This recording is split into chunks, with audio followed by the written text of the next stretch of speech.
오늘 우리에게 주시는 하나님의 말씀은 이사야서 22장 15절에서 18절까지 말씀입니다.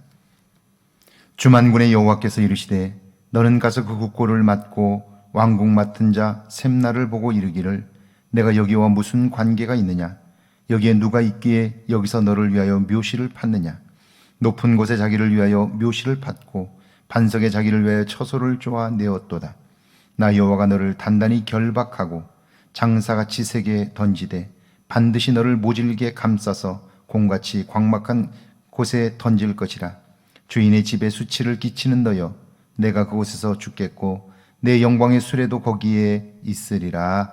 아멘. 하나님의 말씀입니다. 할렐루야.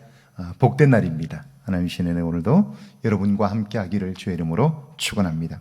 1949년 중국의 사회주의 혁명은요, 도시 출신 지식인들이 농민 계급을 중심으로 국민당을 본토에서 몰아내므로 그 혁명을 성공시켰습니다. 농민들이 사회주의 혁명에 대거 동참하게 되었던 것은 땅을 빼앗긴 그들이 토지를 분배받고 경제적 평등을 이룰 수 있다고 믿었기 때문입니다. 그런데 70년이 지난 오늘 중국은 또다시 관료들의 부패가 심각하고 이로 인하여 농민의 삶은 말할 수 없을 정도로 어렵습니다. 스촨성 지진으로 10,000명이 숨진 더양시 러장원에서는 경찰 간부가 한 트럭분 생수와 라면 등 구호물자를 빼돌리다가 주민들에게 발각되었습니다. 스촨성 청두에서는 이재민 전용 텐트가 시중에 유통되었고요, 관료들의 뇌물과 비리는 도를 넘었습니다. 국제 투명도 단체의 발표에 의하면 세계 주요 12개 나라 가운데 부패가 가장 심각한 나라가 단연 중국입니다. 농민과 도시 노동자들의 경제적 자유를 위해 시작된 혁명이 이렇게 타락한 이유는 그들의 혁명이 인간의 죄악성을 간과했기 때문이죠. 15절입니다. 주만군의 여호와께서 이르시되 너는 가서 그 국고를 맡고 왕궁 맡은 자 셈나를 보고 이르기를. 셈나는 유다의 국고를 맡은 국내 대신입니다. 오늘날로 말하면 기재부 장관이라고 말할 수 있죠. 하나님께서 이사야에게 그에게로 가라 말씀합니다. 하실 말씀이 있는 것이죠. 위기의 순간에 기재부 장관의 역할은 너무 중요해요. 한정된 예산을 효과적으로 사용할 계획이 그에게서 나와야 하기 때문이지요. 그런 그가 만약 자신의 이해를 먼저 생각하고 그저 욕먹지 않을 정도로만 일을 한다면 백성들이 겪는 어려움은 너무나 클 수밖에 없고요, 어려움은 배나 더 커질 수밖에 없는 거예요.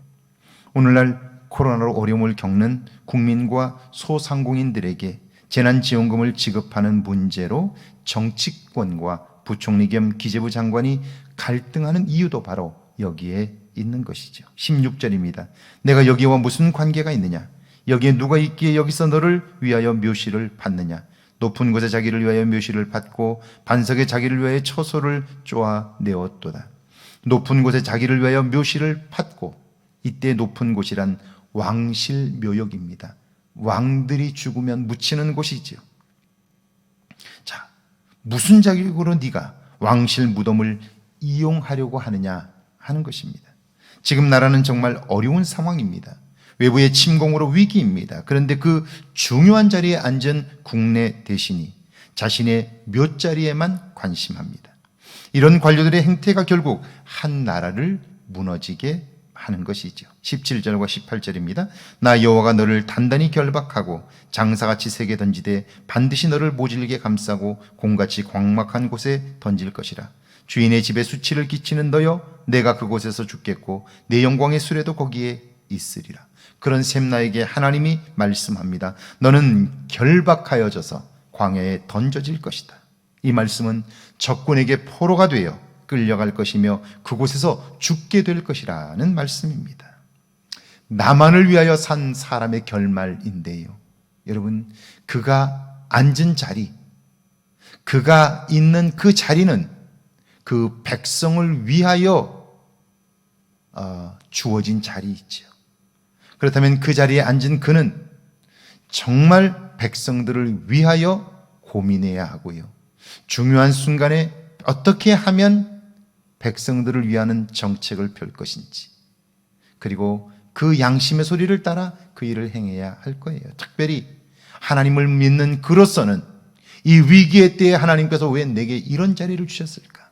나를 왜 여기에 앉혀두셨을까를 생각하며 기도하며 이때에 원하시는 하나님의 뜻을 발견하고 그 일을 행해야 할 거예요.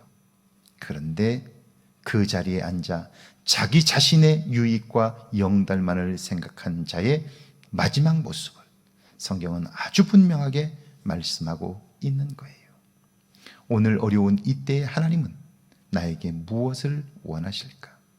왜 나를 이런 때에 나게 하셨고 오늘 이 지역에 살게 하셨으며 오늘 이 교회를 섬기게 하셨을까? 오늘 내 주변에 있는 사람들을 왜 나에게 보내셨으며 그들을 통하여 하나님이 행하실 일들은 무엇인지, 여기에 관심하며 살아가게 될 때 우리를 사용하시는 하나님을 만날 수 있게 되고요. 하나님께 쓰임받는 기쁨은 세상이 주는 것과는 비교가 할 수 없는 놀랍고 큰 은혜를 경험하게 되는 거죠. 오늘 하루가 그런 은혜의 날이 되기를 주의 이름으로 축원합니다. 함께 기도합니다. 내 안에 자리 잡고 있는 나 중심의 삶에서 벗어나게 해달라고요. 내가 있는 자리에서 하나님의 계획을 이루게 해달라고요. 함께 기도합니다. 하나님 감사합니다. 이 땅을 사는 동안 끊임없이 나 중심의 삶을 사는 어리석은 모습들을 발견하나니 내가 있는 자리에서 하나님의 계획을 이루게 하옵소서. 하나님의 뜻을 이루게 하시고 주님의 기뻐하시는 삶을 살아가도록 주의 오늘 하루를 축복해 주옵소서.